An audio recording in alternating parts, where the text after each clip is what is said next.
दोस्तों, दृष्टि आईएएस के इन फोकस प्रोग्राम में आप सभी का स्वागत है।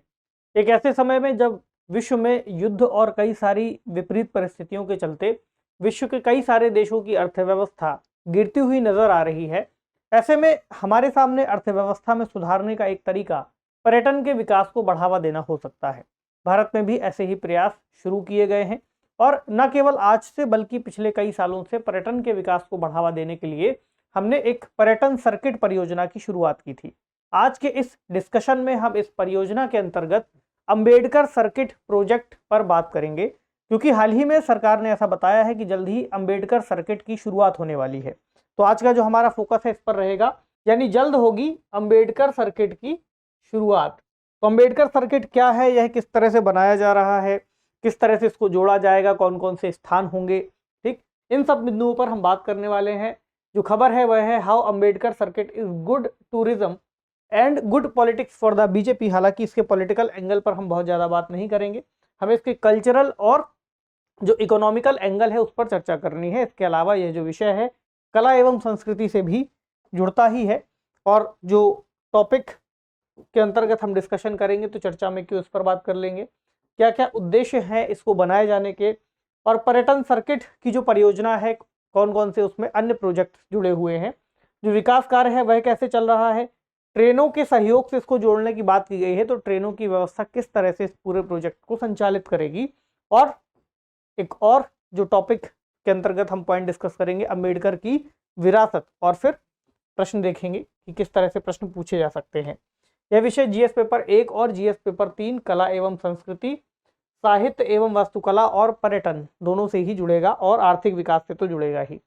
तो खबर क्यों महत्वपूर्ण है, चर्चा में क्यों है, इस पर बात करें तो जो पर्यटन और संस्कृति मंत्री हैं मंत्रालय के जी किशन रेड्डी, उन्होंने कुछ दिनों पहले 2-3 दिन पहले इस बारे में चर्चा की थी कि जल्द ही अंबेडकर सर्किट से जुड़ी एक ट्रेन की शुरुआत वो करने वाले हैं, जो इस सर्किट के अंतर्गत जो परियोजना में जो क्षेत्र है उनको जोड़ेगी और यात्रियों को एक सुखद अनुभव उपलब्ध कराएगी और पूरी यात्रा को एक बार में ही पूरा करने की अनुमति दे देगी। अब जो अंबेडकर सर्किट परियोजना है इस पर काफी समय से बात चल ही रही थी, लेकिन इसकी शुरुआत अब हमें देखने को मिलेगी जैसे ही इस प्रोजेक्ट को एक ट्रेन रूट से जोड़ दिया जाएगा। तो यह जो सर्किट की शुरुआत है ये दरअसल राष्ट्रीय पर्यटन नीति को लागू करने के हिस्से के रूप में शुरू की जा रही है, और राष्ट्रीय पर्यटन नीति को जल्द ही लागू कर दिया जाएगा, और ऐसा भी सुनने में आया है कि जो अगला बजट सत्र आएगा, अगले बजट सत्र के पहले ही इसको लागू किया जा सकता है।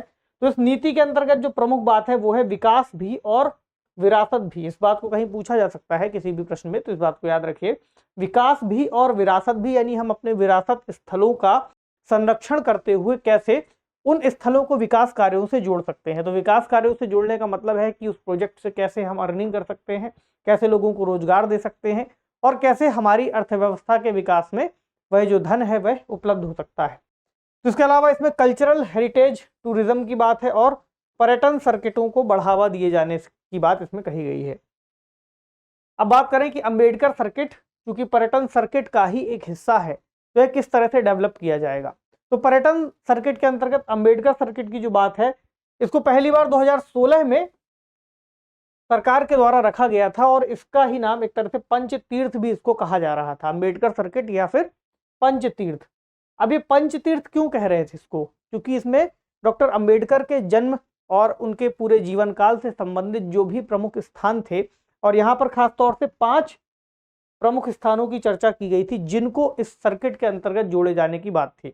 इसमें पहला था मध्य प्रदेश के महू में मौजूद उनकी जन्मभूमि, दूसरा लंदन में वह स्थान जहां पर उन्होंने शिक्षा प्राप्त करते हुए कुछ समय तक रुक करके अपनी शिक्षा को पूरा किया था, वो थी शिक्षा भूमि। अगली नागपुर में दीक्षा भूमि जो कि बौद्ध धर्म ग्रहण के उनके जीवन काल से संबंधित है। इसी में अगली महापरिनिर्वाण भूमि जहां पर उन्होंने महापरिनिर्वाण प्राप्त किया, ये दिल्ली में स्थान है। और अगली है चैत्य भूमि जो कि मुंबई में है, जहां उनका दाह संस्कार किया गया था और फिर उसी स्थान पर एक चैत्य का निर्माण किया गया है। तो पंच तीर्थ के नाम से फिर इन 5 जो स्थान हैं इनका बहुत महत्व है। कई सारे श्रद्धालु यहाँ पर जाना चाहते हैं और जाते भी हैं, इसलिए इनको कैसे जोड़ करके फिर पर्यटन के विकास को बढ़ावा दिया जाए। अब इस प्रोजेक्ट में जो ट्रेन शुरू की जा रही है वो किन किन स्थानों को कैसे जोड़ेगी, क्योंकि लंदन वाला स्थान यहाँ पर मौजूद नहीं है, तो उसको अगर हम छोड़ दें तो यहाँ पर जो ट्रेन का सर्किट है वो कैसे जुड़ेगा।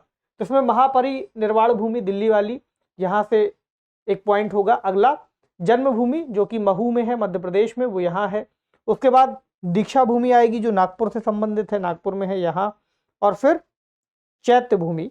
इन 4 स्थानों को एक ही ट्रेन के रूट से जोड़ने की बात की गई है, क्योंकि कई सारे पर्यटकों ने यह बात भी बताई कि ऐसा संभव नहीं हो पाता कि एक ही बार की यात्रा के दौरान एक पर्यटक सभी स्थानों को घूम सके। इसमें कई तरह की समस्याएं हो सकती हैं, बार बार बोर्डिंग की सुविधा ना उपलब्ध हो पाना, कई बार दूसरी कोई ट्रेन उपलब्ध नहीं हो पाती। तो ऐसे में एक पूरी सुविधा देने के लिए एक खास तरह की ट्रेन को यहाँ पर शुरू करने की बात कही गई है। एक स्पेशल AC ट्रेन शुरू की जाएगी। इसका मकसद क्या है? इसका मकसद है दरअसल दलित समुदाय के अलावा पर्यटकों को आकर्षित करना, क्योंकि डॉक्टर भीमराव अंबेडकर जी जिस समुदाय से आते थे बौद्ध धर्म ग्रहण करने से पूर्व, तो दलित समुदाय कहा जाता है, ठीक। तो दलित समुदाय की महार जाति से उनका संबंध था। तो ऐसा माना जाता है कि दलित समुदाय का उनसे स्वतः ही बहुत ज़्यादा लगाव है, क्योंकि उन्होंने दलित समुदाय या पिछड़े समुदायों के उत्थान के लिए बहुत ज़्यादा कार्य किया।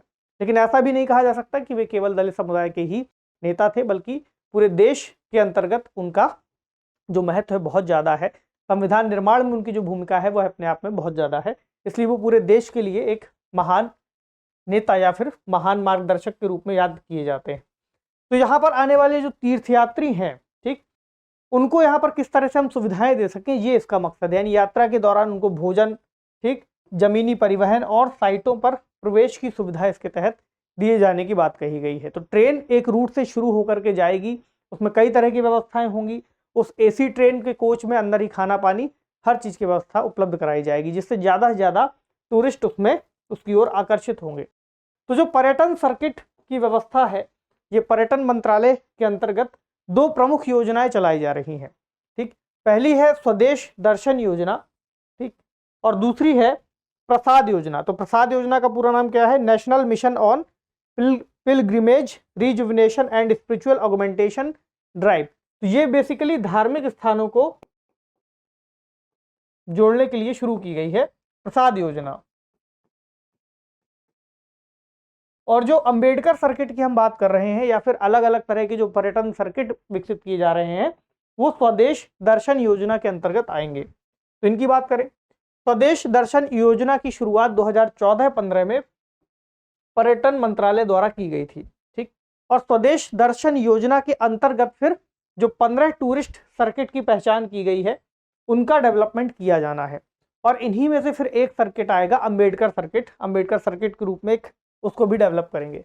जो 15 सर्किट के नाम उस वक्त दिए गए थे, उनके बारे में जरा बात करें तो पहला है बौद्ध circuit, coastal circuit, desert circuit, eco circuit, heritage circuit जो हेरिटेज से संबंधित है यानी विरासत से संबंधित, हिमालयन सर्किट, कृष्णा सर्किट, इसके अलावा नॉर्थ ईस्ट रामायण, आध्यात्मिक सूफी सर्किट, तीर्थंकर, ठीक, जनजातीय सर्किट, वन्यजीव सर्किट और ग्रामीण सर्किट। तो इस सर्किट के जो नाम है अपने आप में महत्वपूर्ण है। एक ऐसी व्यवस्था बनाने का प्रयास जहां पर भारत के अंतर्गत जो प्रमुख क्षेत्र हैं, जहां पर पर्यटन की संभावना है, पर्यटन के विकास की संभावना है, उनको हम जोड़ें। लेकिन अगर एक मान लीजिए भारत के नक्शे में हमने सीधे सीधे किसी भी चीज को कहीं से भी जोड़ने की कोशिश की, तो फिर आने जाने का जो सिस्टम है अपने आप में फिर से सफल हो जाएगा, एक दूसरे के साथ मिक्स हो जाएगा। और हमारे पास तो इस तरह से अगर देखा जाए तो पहले से ही बहुत सारे ट्रेन रूट मौजूद हैं ही, इतना तो इंफ्रास्ट्रक्चर अभी हमारे पास है ही, लेकिन कैसे इसको व्यवस्थित किया जाए, इसी प्रक्रिया के लिए फिर अलग अलग करके इस सर्किट को डिजाइन किया गया है। और इन सर्किट्स के माध्यम से फिर उस खास सर्किट को जोड़ने की बात है जहां पर वो यात्री या फिर तीर्थयात्री जाना चाहते हैं, इसलिए इनको डेवलप किया जा रहा है। अब इनमें बौद्ध सर्किट, नॉर्थ ईस्ट सर्किट और रामायण सर्किट में पहले से ही जो ट्रेन की व्यवस्था है, एक खास विशेष ट्रेन, वह यहाँ पर चलाई जा रही है। और अब फिर जाकर के अंबेडकर सर्किट को भी इसी तरह से विकसित किया जा रहा है। तो जो टोटल विकास के कार्य है मार्च 2022 तक का डेटा बताता है कि इन 15 सर्किटों में से इनके विकास के लिए 5,445 करोड़ रुपए की मंजूरी दी गई है, जिसके अंतर्गत 76 परियोजनाएं शुरू की जानी है, ठीक, इसी के अंतर्गत ये भी आती है। तो विशेष सर्किट जो बनाए जा रहे हैं उनका क्या क्या मकसद है इसको भी जान ले, फिर हमें अंबेडकर सर्किट की भी बात समझ में आएगी। तो पर्यटन के अंतर्गत जो राजस्व की प्राप्ति होनी है वह तो अपने आप में महत्वपूर्ण है ही, इसके अलावा यात्रियों को किस तरह की सुविधाएं मिल सकेंगी, कैसे परियोजना लाभकारी होगी। पहला तो ये कि इसके अंतर्गत इंफ्रास्ट्रक्चर का निर्माण किया जाएगा, सड़क और रेलवे संपर्क को और बेहतर किया जाएगा ताकि रेल यात्री जो रेल से यात्रा कर रहा है उसको फिर सड़क संपर्क से कोई असुविधा ना हो। आगंतुक सुविधाएं दी जाएंगी, साइटों का व्यापक विकास किया जाएगा। जो यात्रियों का पैटर्न है उसको भी समझने का प्रयास किया जाएगा और यात्रा पैटर्न को बदलने के लिए ही ट्रेन का सहयोग शुरू किया गया है ताकि एक बार में कोई भी यात्री पूरी यात्रा कर सके और एक खास सर्किट से संबंधित उन सभी स्थलों को जाकर के देख सके। इससे जो हमारी सांस्कृतिक विरासत है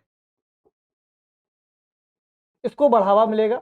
इसके अलावा लोगों को हमारी संस्कृति से जुड़े जो अलग अलग महत्वपूर्ण स्थान हैं उनके बारे में भी विशेष रूप से एक एक करके जानकारी मिल जाएगी। अगर वो अलग अलग यात्रा करेंगे, कभी इस स्थान पर गए, उसके नज़दीक किसी दूसरे स्थान पर गए या तीसरे स्थान पर गए, तो वो एक बार में सभी चीज़ों को नहीं समझ पाएंगे। इसीलिए किसी एक खास सर्किट में जाकर के वो पूरी यात्रा को करने के दौरान उस संस्कृति या फिर विशेष महत्व को उसका समझ सकेंगे।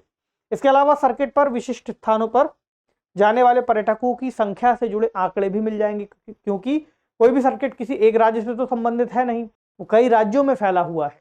ऐसे में जो भी यात्री जहां पर भी जाएगा उसके बारे में जानकारी मिलती रहेगी, तो वो डेटा कलेक्ट हो जाएगा और ये पता चल सकेगा कि किस स्टेट में किस खास सर्किट में कितनी संख्या में यात्री जा रहे हैं या फिर जाना पसंद कर रहे हैं। तो अब ट्रेन सहयोग की बात करें तो थीम आधारित पर्यटन सर्किटों के विकास में ट्रेन सहयोग बहुत महत्वपूर्ण है। रेल मंत्रालय के पास 3000 विशेष रेलवे कोच इस चीज के लिए आरक्षित रखे गए हैं ताकि ऐसी सुविधाओं को दिया जा सके। इसमें रामायण सर्किट ट्रेन और बुद्ध सर्किट ट्रेन पहले से ही शुरू की जा चुकी हैं। अगर हम एक उदाहरण देखें रामायण सर्किट ट्रेन का, ठीक, तो इसमें श्री रामायण यात्रा के नाम से इसको शुरू किया गया है। IRCTC के अंतर्गत इसकी बुकिंग कुछ समय पहले शुरू हुई थी और इसकी यात्रा भी एक बार शुरू हो चुकी है। ठीक, तो इसमें प्रति व्यक्ति जो कॉस्ट आ रही थी, जो कीमत आ रही थी, वो 62,370 रुपए के आसपास आ रही थी और लगभग 600 यात्रियों के लिए इस व्यवस्था को शुरू किया गया था एक बार में। 18 दिन की यात्रा थी और 8000 किलोमीटर लंबा ये सफर था। इसमें रामायण से संबंधित जो भी महत्वपूर्ण स्थान है उन सभी को कवर करने का प्रयास किया गया था। तो इसकी अगर हम शुरुआत देखें तो दिल्ली से यह यात्रा शुरू हुई थी और फिर अलग अलग यहाँ पर स्टेशंस बनाए गए थे ताकि यात्री वहाँ पर ट्रेन में चढ़ सके, जैसे कि अलीगढ़, टुंडला, कानपुर, लखनऊ। और फिर जो पहला स्टेशन था वो था अयोध्या। तो अयोध्या से शुरुआत हुई थी इस यात्रा की होते हुए फिर बक्सर, सीतामढ़ी, फिर आगे जनकपुर यानी नेपाल वाला, फिर वापस सीतामढ़ी से होते हुए वाराणसी, प्रयागराज और फिर श्रृंगवेरपुर, चित्रकूट और फिर आगे जाकर के नासिक, हम्पी, यहाँ रामेश्वरम, कांचीपुरम और फिर भद्राचलम। ठीक, तो भद्राचलम को साउथ की अयोध्या भी कहा जाता है। फिर वापस से ये यात्रा दिल्ली में समाप्त होनी थी। तो कुछ इस तरीके से पूरा रूट डेवलप किया जाता है अलग अलग स्टेजेस पर जाकर के। और यात्रियों के लिए इसमें बहुत सारी अलग अलग सुविधाएं थी। उनके खाने के लिए अलग से उसमें कोच लगा हुआ था, ठीक, रुकने के लिए बहुत बेहतरीन व्यवस्था की गई थी। इस तरह से इसको डेवलप किया गया। तो अब बात करें, चूंकि अंबेडकर जी के जीवन से संबंधित अब उस यात्रा को शुरू किए जाने की बात की गई है, उस सर्किट को शुरू किए जाने की बात है, तो डॉक्टर अंबेडकर की विरासत क्या कहती है। दरअसल एक यहाँ पर उनका कोड दिया है जो कि विचारों से संबंधित है, विचारों के महत्व को दर्शाता है और उनके नजरिए से उनका कहना है कि मनुष्य नश्वर है, उसी तरह विचार भी नश्वर हैं। एक विचार को प्रसार की वैसी ही जरूरत है जैसे एक पौधे को पानी की होती है, ठीक, अन्यथा दोनों ही मुरझा कर मर जाते हैं। तो एक विचार जो उन्होंने शुरू किया था, उस विचार को हमें एक समाज के रूप में और एक तरीके से उस देश के नागरिक होने के नाते हमें आगे बढ़ाने की जरूरत है। उन्होंने एकता की बात की थी, हमें एकता को आगे बढ़ाने की जरूरत है, या फिर जो भी मूल्य हमें संविधान में लिखे दिखाई देते हैं उनको हमें आगे बढ़ाने की जरूरत है। उनके जीवन से जुड़ी एक किताब भी कुछ समय पहले ही उसका अनावरण किया गया था। किताब थी अंबेडकर एंड मोदी, ठीक, रिफॉर्मर्स आइडियाज परफॉर्मर्स इम्प्लीमेंटेशन। इसकी जो प्रस्तावना है वो इलैया राजा ने लिखी थी, उनसे संबंधित है और इसका जो प्रकाशन किया था ब्लू कार्ड डिजिटल फाउंडेशन की तरफ से इसको प्रकाशित किया गया था। तो इस किताब में बेसिकली ये बात है सरकार की उपलब्धियों से संबंधित है। कह सकते हैं कि एक पॉलिटिकल एंगल से जुड़ा हो सकता है, लेकिन किताब अपने आप में महत्वपूर्ण है।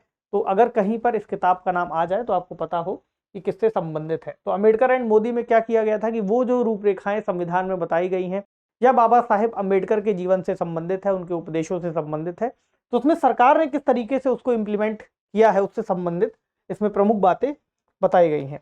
अब कुछ उन क्षेत्रों को जान ले जो हमने पंचतीर्थ की बात की थी कि पंचतीर्थ कहाँ कहाँ पर किस तरह से बनाए गए हैं। तो पहले है भीम जन्मभूमि जो कि महू में है, मध्य प्रदेश में। तो अब इसको डॉक्टर अंबेडकर नगर के नाम से जानते हैं। तो डॉक्टर बाबा साहेब अंबेडकर को समर्पित एक स्मारक है, ठीक। उनका जन्म स्थान है जहां उनका जन्म 14 अप्रैल 1891 को हुआ था। उसी के उपलक्ष्य में सरकार ने उनकी 100वीं जयंती के आसपास इसको बनाया था। 14 अप्रैल 1991 को इसका उद्घाटन किया गया था, ठीक। और ये फिर अब यहाँ पर बना हुआ है, कुछ इस तरह से दिखता है। आगे देखें, अगला है शिक्षा भूमि जो कि लंदन में शिक्षा का एक स्थान है। जब बाबा साहब Ambedkar London school of economics में उच्च अध्ययन कर रहे थे तो कई वर्षों तक वो इस स्थान पर रहे थे। आगे चल करके महाराष्ट्र सरकार ने इस बिल्डिंग को खरीद लिया और फिर यहाँ पर एक तरह से संग्रहालय में इसको बदल दिया। अब कई सारे लोग यहाँ पर जाते हैं और इस संग्रहालय को देखते हैं। तो ये भी उसी तीर्थ में ही इसको शामिल किया गया है। अगला है दीक्षा भूमि जो कि नागपुर में है।